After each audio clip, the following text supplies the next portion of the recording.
어제 저녁에 인도네시아 사람들하고 목사님들 일행하고 나가서 식사하고 돌아오는데 굉장히 했습니다. 얼마나 날씨가 추운지 오늘 새벽에 많이 추워졌는데 여러분들 이렇게 새벽 일찍이 일어나셔서 교회로 오신 거 참 잘하셨습니다. 새벽 공기가 무척이나 찬데 여기서 위에서 이렇게 내려다보면 벌써 옷 입은 폼들이 다르다 생각이 듭니다. 한 주간 동안 건강하시고 승리하시기를 주의 이름으로 축원합니다. 아이들, 학생들, 젊은이들, 엄마, 아빠와 함께 또 우리 젊은이들, 청년들도 많이 보입니다. 고맙습니다. 잘 오셨어요. 또 어린이들 특별히 이 새벽이 느닷없는 일 같아요. 걔네들은 우리 젊은이들은 참 잠이 고난 시간인데 하나님이 어떤 식으로든지 보상해 주지 않으시겠습니까? 우리가 1시간 드리는데 하나님은 10시간, 100시간 이상의 가치로 우리의 삶에 복을 내려주실 줄로 믿습니다. 특별히 우리 어린이들, 우리 기도할 때는 부모님이 손 붙잡고 머리 안수하고 우리 젊은이들 하나님께서 더 큰 힘을 주시고 우리가 그들을 박수로 한번 응원하겠습니다. 잘 왔습니다.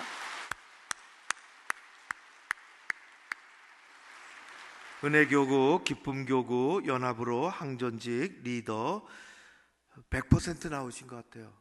교구가 다 그리 크지는 않은 신생교구인데 고맙습니다. 참 가사의 은혜를 받았습니다. 그 찬양이 가사의 은혜 받기가 힘든 찬양인데 가사의 은혜를 받았습니다. 고맙습니다. 한 주간 특세의 주제는 입을 열어 전도, 눈을 들어 감사입니다. 따라할까요? 입을 열어 전도, 눈을 들어 감사. 오늘의 말씀의 제목은 강권이라도 하라는 것입니다. 강권이라도 하라. 한 번 더 따라합니다. 강권이라도 하자. 강권이라도 하자. 나중에 말씀드리겠지만 이 강권이라는 단어는 그리 썩 그렇게 매력적인 단어는 아닙니다. 오래전에 넛지라는 책이 나왔습니다. 오늘날의 사회에서는 뭘 누가 이렇게 떠밀어서 하는 시대가 아니고 특별히 현대인의 사고 구조 속에서는 강권이라는 게 어울리지 않습니다. 그러면 도대체 이 시민사회를 어떻게 이끌고 가야 되느냐, 민주사회를. 강권할 수 없는 사회잖아요. 저는 중학교 때 외국에서 무슨 메달을 따갖고 오면은 또 외국에서 정상이 온다 그러면은 그냥 광화문으로 불려나갔습니다. 강권한 거죠. 나가기 싫었는데 태극기 하나씩 나눠주면 누가 오는지도 모르겠더라고. 누가 온다는데 차들이 하도 많이 지나가니까 그 안에 누가 있는지 어디 있는지 도대체 그 주인공은 어디에 차에 타는지 모르고 흔들어 그러면은 대리 흔드는. 지금 그런 시대가 아니죠. 강권할 수 없는 시대입니다. 그래서 넛지라는 책이 나왔어요. 넛지. 어떻게 하면은 할 수 있게 하는가 하는 것입니다. 오늘의 말씀은 예수님의 비유의 말씀입니다. 이른바 큰 잔치의 비유입니다. 오늘 16절 보면은 어떤 사람이 큰 잔치를 베풀고 많은 사람을 청하더니 그래서 큰 잔치의 비유입니다. 이 말씀의 끈은 14장의 1절까지 올라가야 됩니다. 그래야 이해가 돼요. 다 읽지는 않겠지만은 거기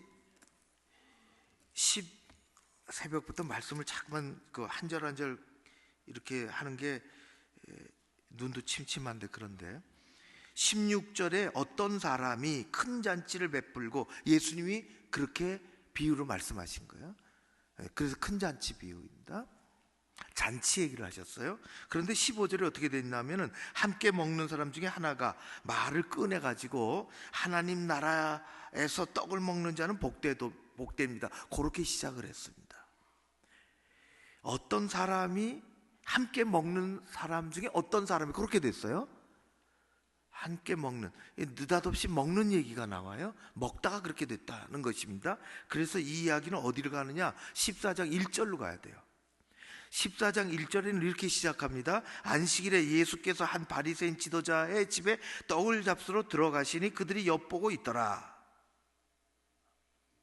안식일입니다. 예수님이 아마도 바리새인의 한 사람, 지도자급에 있는 한 사람의 초청을 받았습니다. 그것도 기이한 일이에요. 바리새인이 예수님을 식사로 초대한 겁니다. 그것을 떡을 잡수시러라고 표현이 된 거예요. 식사로 초대받은 예수님,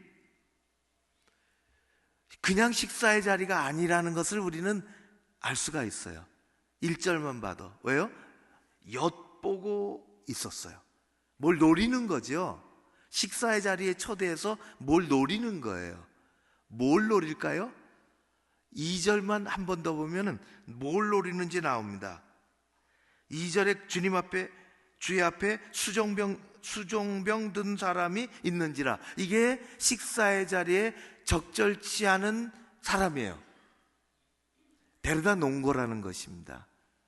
바리새인들이 병든 사람을 일부러 그 식사의 자리에 썩 어울리지 않는 사람을 일부러, 수종병이라고 하는 것은 이 간이나 뭐 그런데 물이 차는, 그러니까 통상 복수가 차는 거예요. 좀 숨도 가쁘고 배도 부르고 걷기도 힘들고, 아무튼 식사의 자리에 이 부적절한 사람을 초대해서 엿보고 있었는데 예수님 그것을 아셨죠. 자, 안식일입니다. 식사의 자리입니다. 예수님 앞에 불쌍한 사람이 와 있습니다. 병든 사람이. 사람들이 엿보고 있어요. 뭘 어떻게 하나 보는 것입니다. 트집 잡으려고. 자, 예수님 어떻게 하셨겠습니까? 바리새인들의 마음속에는 안식일에는 큰일 나, 일하는지 안 하는지, 여기서 일이라고 하는 것은 병자를 고쳐주는 것입니다. 안식일에 하나 갖다 놓고, 한 사람 데려다 놓고 어떻게 하는지를 엿보고 있는 것입니다. 예수님이 어떻게 하면 안 되죠? 트집 안 잡히려면 고쳐주면 안 됩니다. 예수님이 트집을 안 잡히려면은, 그 빌미를 안 주려면은, 이게 작은 문제가 아니에요. 이게 엄청 큰 문제입니다. 예수님이 트집을 안 잡히려면은 모른 척하고 그냥 식사하면 되는 거예요. 아이, 밥값만 없앴네. 그리고 끝나는 겁니다. 그런데 예수님은 물러설까요? 예수님은 가당치 않습니다. 예수님은 그들을 무서워하거나 가만히 넘어가실 분이 아니십니다. 예수님은 절대 모른 척하거나 적당히 넘어가시는 분이 아니십니다. 예수님은 정면으로 부딪히십니다. 아주 중요하죠?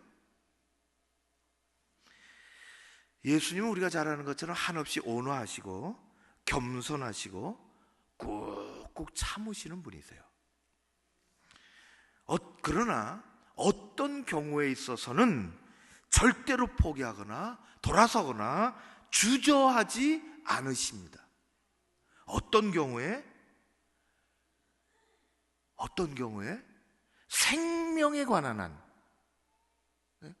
형식은 예수님에게 그리 중요하지 않습니다. 이렇게 한들 저렇게 한들 그것 붙잡고 사생결단하는 사람은 참으로 가난한 사람이에요. 하나님의 방식을 모르는 사람이에요. 예수님은 어떤 상황이 왔을 때는 절대로 포기하지 않고 돌아서지 않고 정면 승부하십니다. 언제, 어떨 때, 생명에 관한 한, 사람을 살리는 일에 관한 한 예수님은 포기하지 않으신다는 것입니다. 아주 중요하죠. 예수님은 외유내강형인 것 같아요. 그게 목적이니까. 우리는 어떻게 해야 될까요? 우리도 똑같아요. 생명에 관한 한 포기하면 안 되는 거예요. 포기하면. 그래서 예수님은 그 식사의 자리에서 바리새인들과 율법사들과 노려보고 이제 하는 정면으로 부딪히셨습니다. 당신들 같으면 복수가 차서 거동하기 힘들어하는 이 사람이 있는데 오늘이 안식이라고 일하면 안 된다고 가만두겠느냐? 그렇게 하셨어요. 아주 식사 자리에서 언짢게 말씀하신 거지. 밥 먹는 게 문제가 아니죠. 예수님에게는 한 생명을 살리는 일에 관한 한 예수님은 아주 단호하셨습니다. 단호하셨다 거죠. 아주 단호하셨다. 이 단호함이 오늘 우리가 읽은 말씀으로 연결되는 거예요. 바로 그 자리에서 다 벌어진 일이에요. 그 자리에서 남의 집에 초대받고 가서 그 이후에 우리 15절 전까지 계속 그런 일이 식사에서 일어난 일이에요. 식사에서 남에게 초대받고 갔으면 어디 갔으면은 높은 자리 찾아서 너무 앉으려고 하지 마라. 그런 말씀도 나와요. 그 더 높은 사람이 오면 참 그건 무한한 일이다. 지혜롭게 앉아라. 네 자리 잘 골라 앉아라.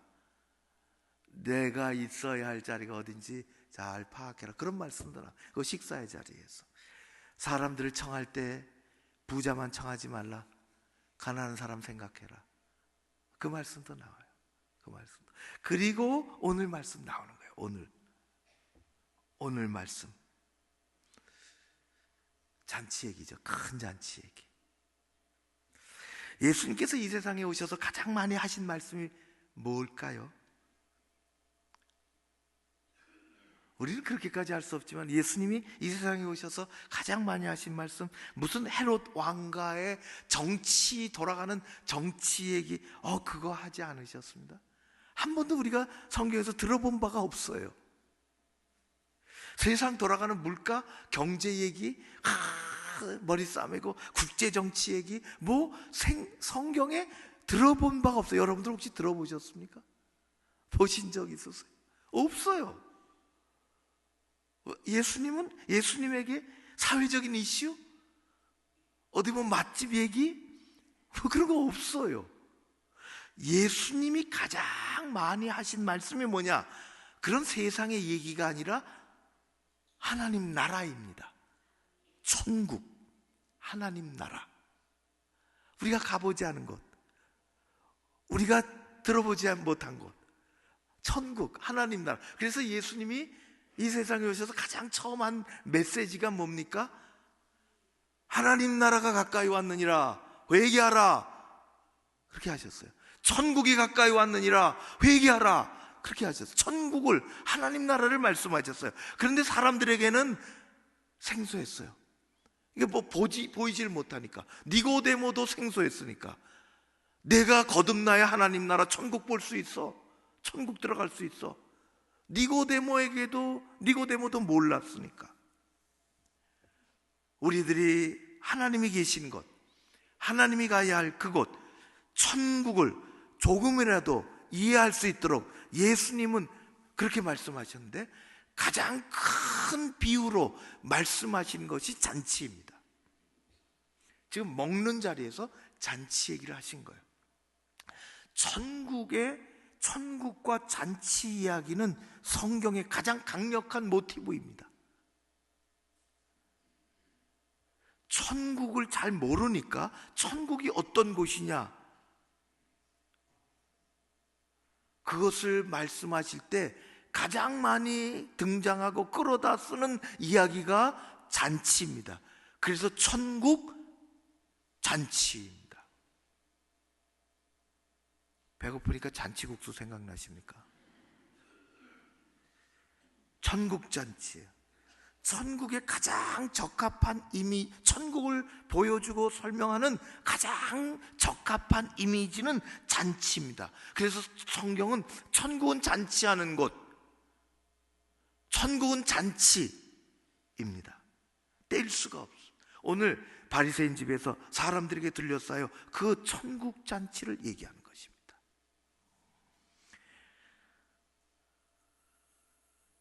오늘날도 마찬가지죠. 잔치는요, 세 가지가 갖춰져야 됩니다. 첫 번째는 주인 없는 잔치가 없습니다. 세상에 주인 없는 게 없어요. 잔치를 하는데. 두 번째, 손님입니다. 손님 없는 잔치는 뭐 하나만 알아요. 왜 하는 거야? 지 혼자 밥 먹고 끝내면 되는데. 주인이 있어야 되고요, 손님이 있어야 돼요. 또 하나, 주인과 손님이 한 상에 둘러앉아 먹을 수 있는 음식이 필요합니다. 음식 없는 잔치를 생각하시겠어요? 아이, 목사님, 회갑인데 오세요. 잔치죠, 잔치. 우리 아들이 만들어서 이렇게 준비했대요. 요새 거의 회갑은 참 시대착오적이에요. 회갑 때 부르면은 한 15년 동안 한 번도 불려간 적이 없어요. 회갑 때. 옛날엔 그렇게 했죠. 그러세요? 아들이 주로 이제 자녀들이 만들으니까. 그렇군요. 갔는데 예배 드리고 끝났어.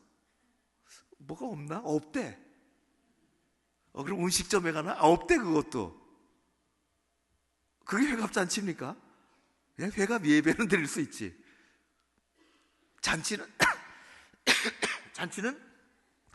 한 상에 둘러앉아 먹을 음식이 있어야 됩니다. 큰 잔치, 오늘 예수님 말씀하신 큰 잔치를 준비한 주인은 누굴까요? 하나님이십니다. 천국 잔치는 하나님의 것입니다. 하나님이 주인이십니다. 하나님께서 종들을 시켜서 동네로 보내셨습니다. 정식으로 초대하는 것입니다. 사람들을 오라고 초대하는 것이에요. 그런데 이게 웬일입니까? 모두가 다 거절을 합니다. 못 간다는 핑계가 있어요. 다 핑계 없는 무덤은 없다고. 성경에도 여러 가지 핑계가 나옵니다. 이런 일로 어렵습니다. 저런 일로 안 되겠습니다. 어떤 일이 생겼습니다. 다 핑계죠. 그럴 때 아까 말씀한 것처럼 예수님은 아주 단호하게 말씀하십니다. 아주 단호하게. 주인이 화가 났다. 그렇게 주인이 화가 났다고 말한 사람은 예수님이죠. 그러니까 예수님이 바로 그런 입장에서 얘기하시는 거예요. 그러죠? 단호하게 일렀습니다. 단호하게 나가서 아무나 데리고 와라. 길에 가서 잔치에 올 사람을 데리고 와라. 사람을 강권해서라도 데리고 와라. 내 집을 채우라. 잔치 자리를 채우라. 말씀하신 거예요. 참 강한 표현이죠.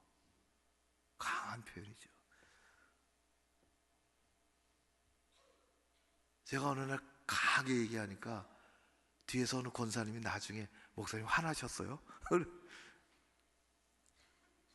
예수님은 강권이라고 하는 아주 강한 단어를 사용하셨습니다. 어디에 관한 한, 생명에 관한 한, 구원에 관한 한.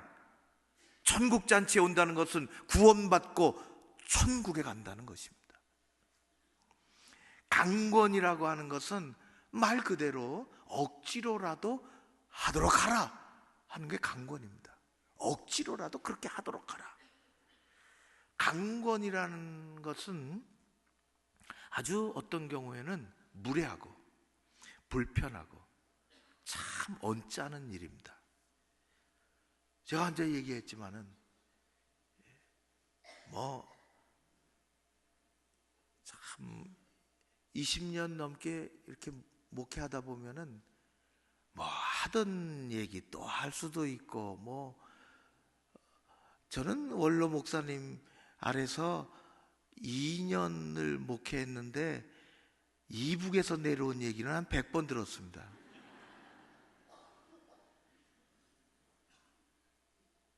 그래도 좋더라고. 또 들어도 또 좋고, 인민구도로 내려왔다가 뭐 다시 들어도 또 좋더라고. 한 번 더 하는데 제 얘기를. 옛날이래. 옛날에 제 방에 누가 문을 두드리고 들어왔는데 말이죠, 앉으란 말도 안 하는데 철버덕 소파에 앉더니 나보고 앉으래. 거꾸로 됐더라고.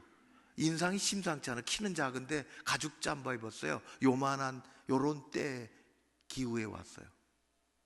주머니를 들썩들썩 하는데 이 안에 뭐가 있다고 암시를 하는 거예요.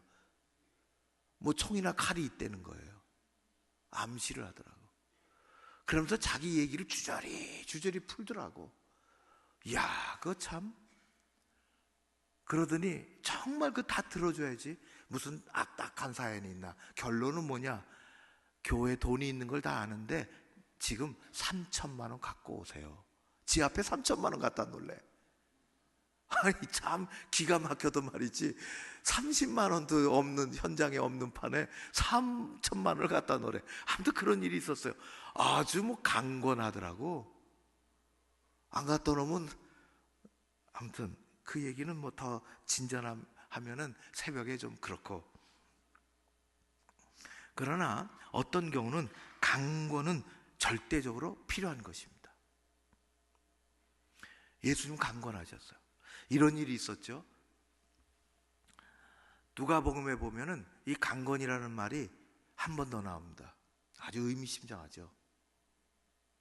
예수님이 십자가에 돌아가시고 모든 사람들이 낙담, 천만해서 다 마음이 십리 백리길 골짜기로 다 떨어졌습니다.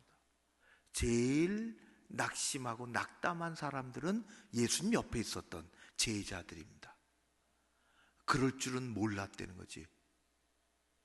예수님이 그렇게 말씀했는데 내가 죽어야 되고 고난받아야 되고 죽어야 되고 그리고 내가 부활할 거라고 얘기했는데 사람들은 그 얘기가 안 들려요.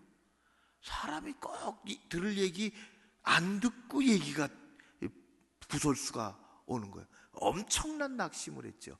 부활을 했다는 소문이 이곳저곳에서 첫날에 들리네요. 이것처럼 또 가서 멱살을 붙잡고 말이지 한 방 놔줄 만한 얘기가 있을까? 화가 나고 이건 더 이상한 얘기고 뒤숭숭하고 시대가 이게 어떻게 되나, 그런 마음을 가지고 두 제자가 엠마오, 자기 고향으로 내려갔습니다. 낙심천만해서 내려간 거예요.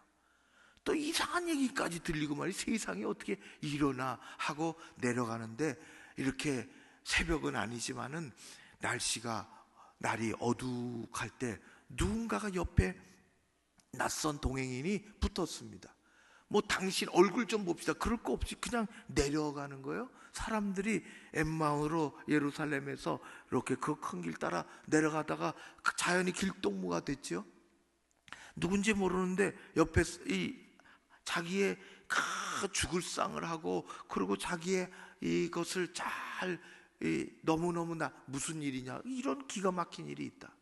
그래서 옆에 따라가 붙는 그분이 그 두 사람에게 잘 풀어서 얘기합니다. 성경을 이러지 않느냐, 고난받아야 되지 않느냐, 그렇게 이야기하지 않느냐, 그리고 다시 살아나야 될 것 아니냐. 마음이 이상해졌어요. 그리고 참 그렇게 아주 잘 알아듣게 말씀하시는데 어느덧 마을에 다 왔는데 저녁이 됐습니다. 어두워졌죠. 그럴 때 그 두 사람이 뭐라 그러느냐, 떠나려고 하는 예수님을 향하여, 예수님인지는 몰랐지만은 향하여 말합니다. 강권하여 이르되, 강권을 한 거예요. 우리가 저녁이라도 같이 합시다. 그게 잔치예요. 그게 잔치예요. 강권을 했어. 강권을. 예수님은. 그래서 예수님이 남으셨죠. 그리고 그들과 잡수시면서 예수님이 말씀을 더하실 때 그들의 눈이 밝아지고 마음이 뜨거워지고 확신이 생기고 부활했다. 그리고 예수님은 사라지셨습니다.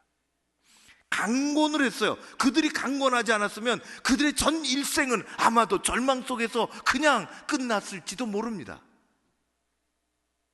낙향을 해서 그냥 그런 사람으로 한때 추억으로 여기며 살았을지도 모릅니다. 그러나 그들은 예수님을 어떻게 했습니까? 강권을 했습니다. 예수님은 우리에게 기도 가운데 기도를 아주 강권해라 하는 기도를 말씀하셨어요. 기도를 강권해라. 그들이 예수님을 강권하지 않았으면 마음이 뜨거워지지도 않았고 실망 가운데 살았을지 모릅니다. 우리는 때로 예수님이 나와 함께 해달라고 강권을 해야 합니다. 강청기도를 하라 그래서 강청기도. 강청기도. 우리는 예수님을 어떨 땐 강권을 해야 돼요. 내 사정을 좀 봐주세요. 우리 교회는 그런 기도를 잘하는 교회 중에 하나입니다. 필요하잖아요. 예수님은 지금 천국 잔치에서 빈자리가 없도록 강권이라도 해서 자리를 채우라고 말씀하십니다. 먼저는 우리는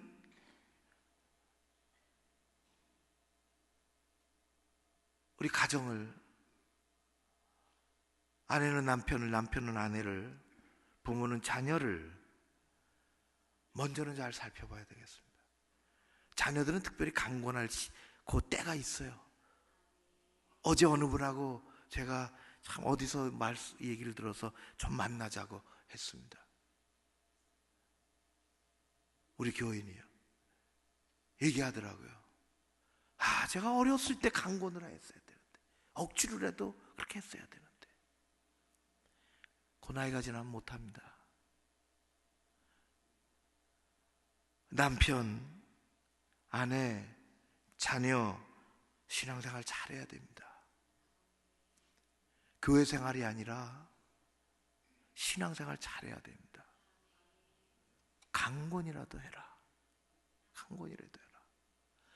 예수님은 생명에 관한 한, 구원에 관한 한 아주 강하게 한 발도 물러서지 않으셨습니다. 우리에게 동일한 마음이 있어야 되는 거예요.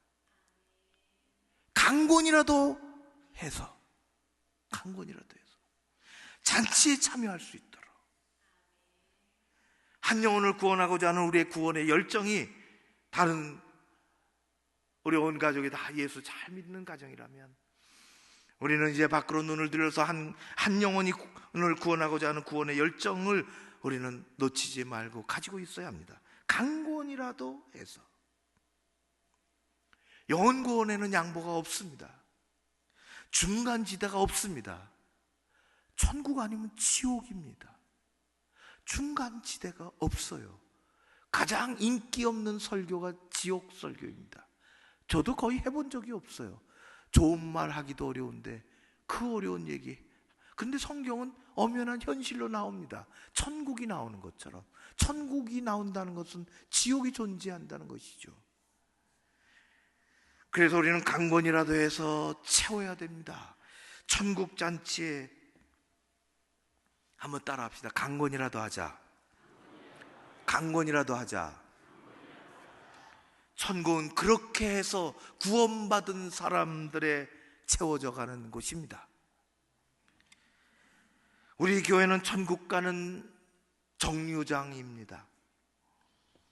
하나님 말씀을 먹는 맛있는 음식점입니다. 신앙의 은혜의 연료를 채우는 주소입니다. 광야의 학교입니다. 천국 가는 그런 곳입니다. 강권이라도 해서 교회가 북적대야, 교회가 허전해서 이게 믿는 사람 몇 남아있지 아니하고 우리가 서구교회 같이 되어가면 안 되겠지요. 신앙의 본질을 놓치지 아니하고 생명의 소중함과 구원의 열정을 놓치지 아니하고 우리는 살아가야 되는 것입니다. 강권이라도 하라. 여러분, 한 영혼을 위해서 기도하고 그만할게요. 힘드신 것 같습니다. 월요일이라서. 내일은 다른 목사님이, 우리 귀한 목사님 기대가 돼요. 정말 하나님께서 우리 모두를 더 불러 모아 주시고, 그리고 오늘은 강건이라도 하라는 말씀으로 우리 본질을 찾아가는데, 그런 열정을 우리가 잃지 아니하고 승리하는 우리의 신앙이 되기를 주의 이름으로 축원합니다. 기도하겠습니다. 하나님 아버지, 고맙고 감사합니다. 월삭 새벽 기도의 첫날에